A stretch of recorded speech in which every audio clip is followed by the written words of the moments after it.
Hello, my name is Mr. Whyzguy. Welcome to my thoughts.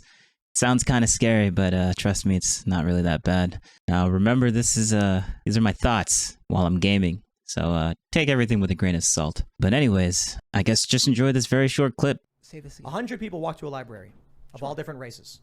One room says POC, one room says non-POC. All of the people who are not people of color go into that room. What is the race of the people that all gather together in the other room? Sure, you're going to say that it's white, correct? I'm not going to say that's what it is, isn't it? Sure. So when you have a room that says white, that says non-POC and POC, you're telling all of the white people to go into a room together. What do you think is going to happen when you get a bunch of white people together, start telling them that they're oppressors? You think this is happening in a... Wait, who's calling anyone oppressor? You're talking about something that's happening in a library. That's not happening in everyday life. That's not happening in...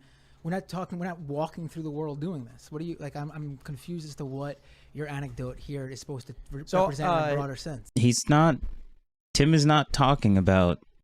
how do I do this?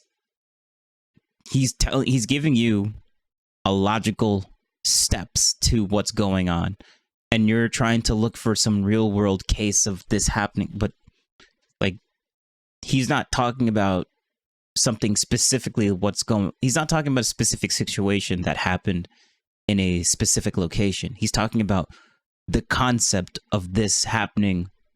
What is the next step to what happens logically when you basically tell people to do these types of things, which people are telling people to do these types of things. And Binder wants to, he's trying to understand why he doesn't understand that we're talking about a specific we're not talking about a specific situation. I think Binder is trying to look for a specific situation, and that's not the goal of what Tim is like talking about in this place. And I think that's why he's confused, because, well, I mean, he said it. He's confused. He doesn't understand. So let me see if I can find the exact source. So it's happening all over the place. It's happened in Dearborn. It's happened in Seattle. It's happened in Florida. It's happened in, I think Colin Wright's got it if I pull up on Twitter. Happened in Sacramento to an extreme degree. So here we go. Let me just pull it up. Racial affinity groups. This was from the anti-racist classroom, Sacramento City Unified School District, that argued that white students should form white racial affinity groups. Would you agree with that? White students should form white racial affinity groups? Yeah. No. Why? So this is anti-racism, though. I mean, I don't agree with that. So I think then we agree. My concern is that. Well, what is a white racial affinity group? They tell all the white kids to go together, and let me read it for you. Make sure we get the full context. Racial affinity groups offer a structure of inquiry and can address many needs. They support us in exploring what has been forbidden, forgotten, and unhealed. For example, in racial affinity groups, white people can discover together their group identity. They can cultivate racial solidarity and compassion and support each other in sitting with the discomfort, confusion, and numbness that often accompany white racial awakening.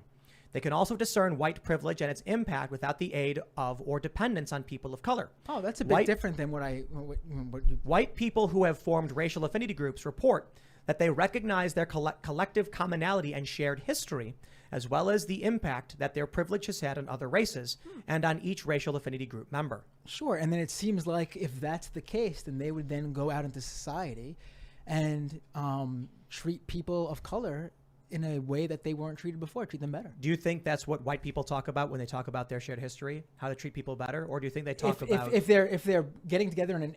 Okay, so basically he agrees with this. Matt Binder agrees with that type of proposition. He's okay with white people being in a room, like separating white people and black people and having them both in their rooms talking about themselves. And I guess Tim's point is basically... Do you think they're going to be talking negatively or positively about each other? Like, I don't know a group of people that likes talking negatively about themselves. So obviously they're going to be talking positively about themselves and how they've been privileged and all this stuff. Like if that's the case, because they're all white. So why would they have to hide what they really feel with how they feel about themselves?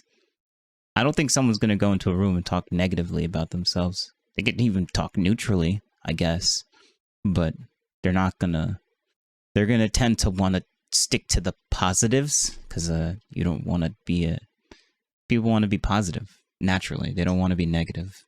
naturally. They want to feel good. And talking about negative things don't make you feel good. Talking about positive things make you feel good. So it's just cause and effect at this point. We're being super generalized. I'm generalizing, I guess, a lot. But like, that's just the truth, I guess. Like, in general, people aren't going to talk negatively about themselves. They're going to more likely want to talk positively about themselves, whether it's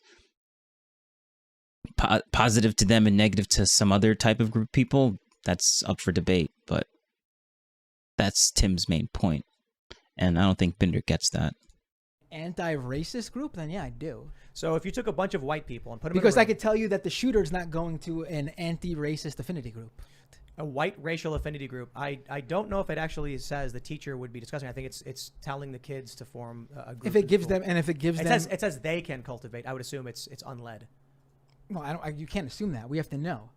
Well, I also don't think that if you get a whole bunch of white kids together, they start talking about Leif Erikson, or they start talking about. They probably just start talking. I'm not about saying they're literally talking about Leif Erikson. Okay, but they don't be obtuse. Okay, without any sort of guidance, they're probably not talking about anything political at all. They're probably talking about what's going on in school. They're probably talking about what happened at the cafeteria or whatever. Do you think they're wondering why it is they've been separated from the other kids of different races? Probably not, because they would explain to them what the purpose of the anti-racist classroom group is. Do you think any of these kids have friends who are not white? Wait, what do you mean probably not?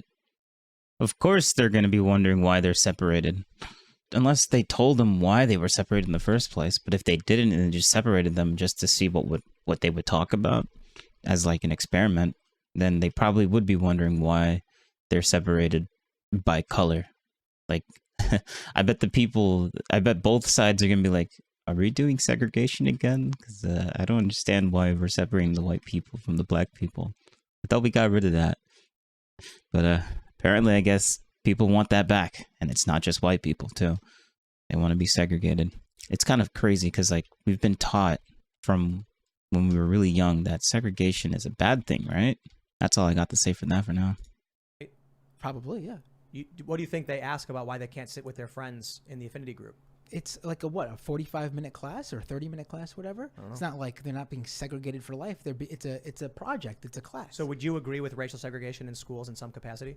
No, that's not what this is. But oh if my only God. white kids are in this group and other kids aren't allowed in it. That is what it is. This is a specific class to talk about white privilege. Right. No. This is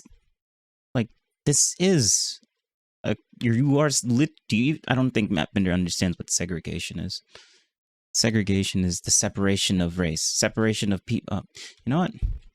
Hold up. Segregation. I actually spelled it right.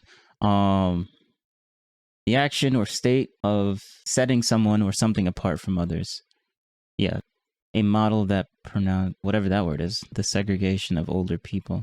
The separation of pairs of Alice's or genetics. Never mind. We don't need to know the genetics definition. But yeah, that's segregation. Like, you're separating white people from black people, or black people from white people. They're both we're regressing. We are regressing. That is what is going on, and I guess Matt Binder's at a mental impasse at understanding how that's not segregation. He just doesn't believe that is segregation. So what do you guys think? Leave it down in the comments below.